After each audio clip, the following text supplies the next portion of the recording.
ලාල්කාන්ත මහත්තයා ගොවි රජවරු ගැන සම්බන්ධයෙන් කාරණාවක් කියනවා. ඇත්ත.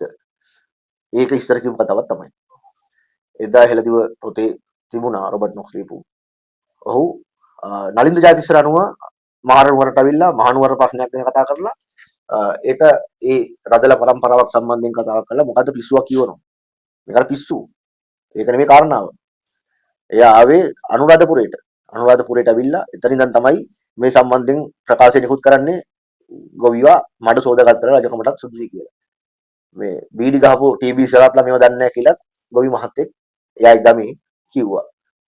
ඒ හින්දා මේ අපි දන්නේ නැහැ බීඩුකාරයෝ මේ පාලම්බෝක්කුඩේ ඉඳපු කට්ටිය මේක පාලනයට ඇවිල්ලා මොනවා කරනවද කියන එක සම්බන්ධයෙන්. ඉතින් කොහොම හරි ලාල්කාන්තර නොකියා ඉන්න ඕනි කාරණයක් තමයි මේ කිව්වේ. මොකද ගොවියෝ වෙනුවෙන් ගොවියන් වෙනුවෙන් කතා කරලා ගොවියන්ව විකුණන කාලා තමයි මේගොල්ලෝ බලයට ආවේ. දීවරයන් විකුණන කාලා බලයට ආවා.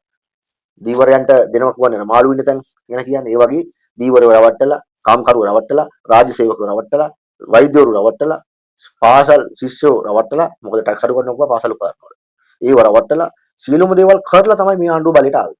දැන් එකක් නෑ අර කඩා කප්පල් කරනවා, විනාශ කරනවා.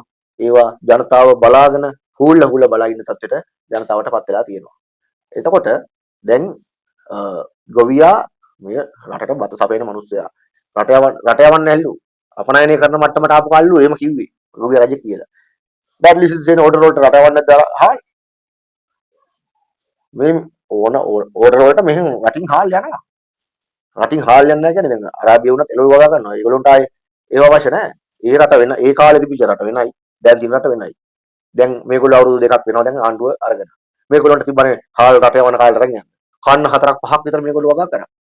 අන්තිමේදී වී ටිකවත් මිලට ගන්න බැරි මට්ටමට මේකපත් වෙලා තියෙනවා. නමුත් මේ වී මිලදී ගැනීමේ කාරණේදී ප්‍රධාන දේ තමයි වී මිලදී ගන්නා මිල සහ WCCන රත්න එතකොට බහුජාතික විශාල මෝල් හිමියෝ දෙන ඔෆර් එක අනුව අපිට විවිධාකාර මතිමතාන්තර එනවා.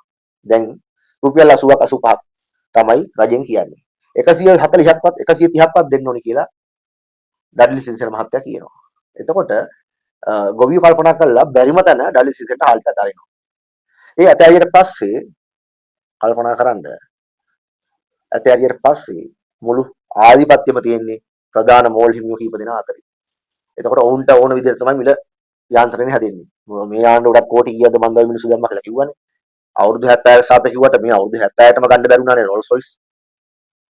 පෞද්ගලික හෙලිකොප්ටර් හාල්කාරයෝ ගත්තද? නමුත් මේ ආණ්ඩුව බලයට අවිල්ලා අවුරුද්දක් එකමාරක් යද්දි ඒක අරගෙන. මොකද කීරි සම්පත 270යි පාලන මිල 390යි විකුණන්නේ. රුපියල් 100ක 120ක විතර ලාභයක් තියෙනවා කියන්නේ හාල් කිලෝ එකකින් හිතන්න මෙට්‍රික් ටන් ගණක් විකිනනකොට ලාභේ කෝටි මිලියන කීයද කියලා. එතකොට WCCගේ හෝටලයක් සම්බන්ධයෙන් ප්‍රශ්නයක් එනවා. එතකොට මේ හෝටලේ සම්බන්ධයෙන් ප්‍රශ්නයක් ආපු වෙලාවේ ඒව වැවට අදාළ කොටස කිව්වා හෝටලේ ගහලා තියෙන මුලින් පස්සේ මොනවද ලැබුණත් දන්නේ නැහැ. පස්සේ හෝටලේ ගහලා තිබිලා තියෙන්නේ මං හිතන්නේ වැව හදන්න කලින්.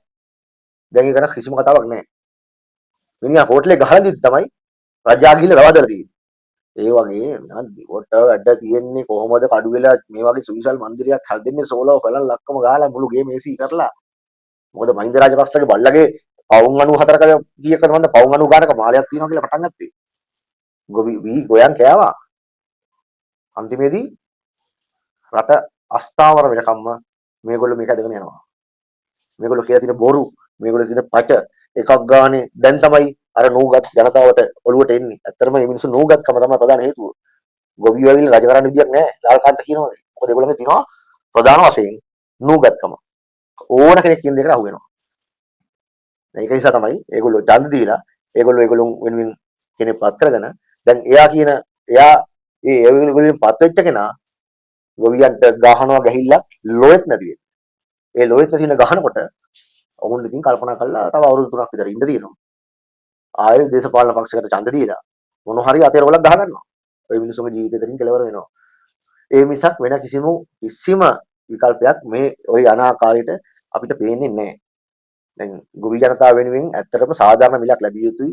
ආණ්ඩුවත් මෝල් හිමියොත් අතර යන ඩීල් එක වහා නැවතිය යුතුයි. මෙතන ඩීල් එකක් යනවා කියන එක පට්ට පැහැදිලි. මේක එන වොයිස් කට් වලින්ම පැහැදිලි. ඒක නිසා කරුණා කළා ගොවියන් වෙනුවෙන් සාධාරණයක් ඉෂ්ට කරන්න ඔවුන් පොහොර ටික අරන් තියෙන්නේ රුපියල් 18,000ක් වගේ මුදලකට. එතකොට ජලය හරිය අමාරුවෙන් මේගොල්ලෝ සපයාගන්නේ. එතකොට බිත්තර වී ටික හරිය අමාරුවෙන් ගන්නේ. හරි ඛේදජනකයි. ගිනි ගහන අවුවේ. ඔවුන්ගේ ව්‍යාපාරික හාල් ටික මහපාර විගලගෙන ගිනි ගහන අවුවේ. පට්ට කාස්ටකේ.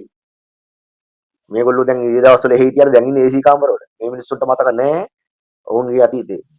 අතීතය කියන්නේ මේ මීට අවුරුදු එකමාරකට දෙක කලින් උන් හිටපු මිනිස්සුන්ට මතක නැහැ.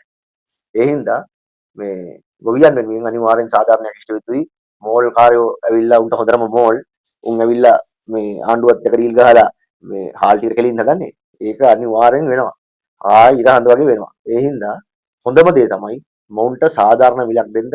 මම දැක්කා අද කියනවා කොළඹ වටලනවා කියලා ලොකු ප්‍රශ්නයක් අතලඟ වෙනවා. ඒක නිසා කරුණාකරලා මේ ගොවියන් වෙනුවෙන් සාධාරණයක් ඉෂ්ට කරන්න ඕන. ඇත්තටම රජ කරන්න පුළුවන් මට්ටමේ ගොවියෝ තමයි.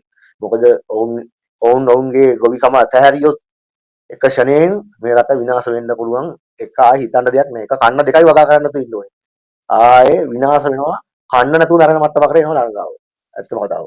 රටින් ගෙන්නන්න හැකියාවක් නෑ. මොකද මේගොල්ලෝ ඩොලර් නෙවෙයි ඉතුරු කරන්නේ රුපියල්. රුපියල් ඉතුරු කරනවා මේගොල්ලෝගේ අර වංචාවල් ටික වහගන්න මිසක් මේ අලුතින් ඩොලර් ඉතුරු කිරීමක්වත් අලුත් නිෂ්පාදනයක්වත් වෙලා ලංකාවේ නැගලුම් නිෂ්පාදනය වෙලාවත් නෙවෙයි. මොකද දාමටුත් අම්මාට වැහෙනවා මේ ටික. මේ ආණ්ඩුවත් එක්ක මේක කරගෙන යන්න බැරුව. ඒක නිසා ව්‍යාපාර විනාශ වෙන්න යන කාලයක් තුළ ගොවියන් වෙනුවෙන් ගොවියන්ට අනිවාර්යෙන් සර්ව සාධාරණයක් කරන්න රුපියල් 140කට නෙවෙයි 150කට ගත්තක් කමන්නේ. අපි වැඩි වෙනට හාර කෑවට ප්‍රශ්නයක් නෑ. ගොවියන්ට සහනයක් ලැබිලා. මොකද අපි වැඩිපුර මුදලක් දීලා ගන්නවා අර අවකාශ එකේ දුක් විඳින ගොවියට මුදලක් යනවනම්. දැන් එයාට නෙවෙයි යන්නේ. ඔහුට රුපියල් 80ක් වගේ සොච්චම් මුදලක් දීලා ඔහුගේ මහන්සිය හුවාගෙන කාලා මෝල් හිමියට අතරමැදියට විශාල මුදලක් ඉතුරු කරගෙන වෙච්ච එකක් ගැනීම තමයි මේ ආණ්ඩුවේ යන්නේ. අවුරුදු 76ක සාපයක් කිව්වට අවුරුදු 2ක සාපයක් තමයි අපිට පේන්නේ.